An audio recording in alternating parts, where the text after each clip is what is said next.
חודורוב ניגש לבעוט את הבעיטה הזאת מן הקרקע. בעיטה חזקה, לשוער שלנו יש בעיטה חזקה, זה דבר ידוע. לסטלמך, סטלמך למרכז, לקאופמן, קאופמן לצד שמאל, למירימוביץ', מירימוביץ' פורץ עכשיו קדימה, טישנקו עומד מולו. הוא מעביר את הכדור קדימה לקאופמן, קאופמן עומד עכשיו קו 16 מטרים, הוא מוציא את הכדור, מסתובב במהירות רבה, מחפש למי למסור, עובר לאורך קו 16 מטרים. נו, בעיטה, מעביר את הכדור, וסטלמך נגיחה של סטלמך, ובפנים! סטלמך מתכבש עכשיו שער, וישמע את התוצאות ל-1-1.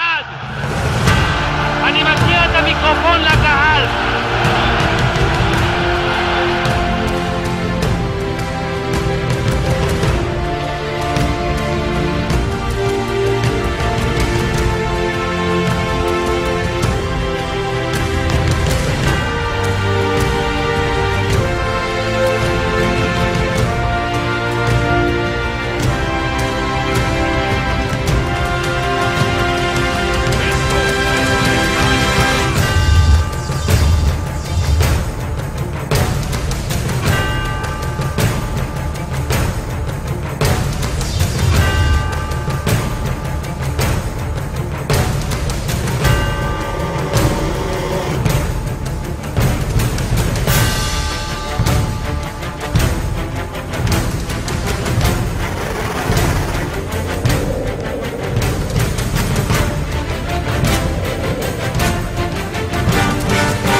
מכדרר, מטה את רד הפעות, מעביר את הכדור למרכז לשפיגלר, שפיגלר עומד עכשיו חופשי, הוא לשער, בעיטה, ושער!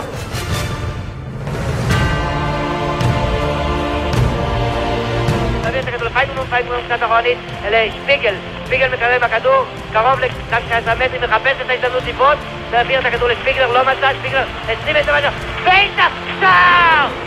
שפיגלר! עשה את זה! יופי! איזה שער! איזה יופי של השחקן שלנו! שער כזה יכול להיות גם בגמר!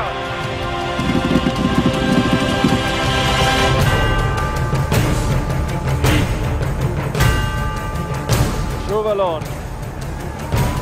אוחנה מנסה לעלות על הכדור הזה, כן! הזדמנות! אלי אוחנה! כן! 1-0 לישראל.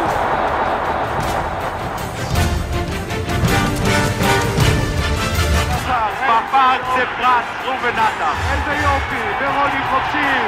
ורונן פרלדי מסמן לו, ותראו את התפיסה הזו של רוזנטל. עדיין רוזנטל מוציא את הכדור. הוא ברטר! יש! שער! שער! 3-2!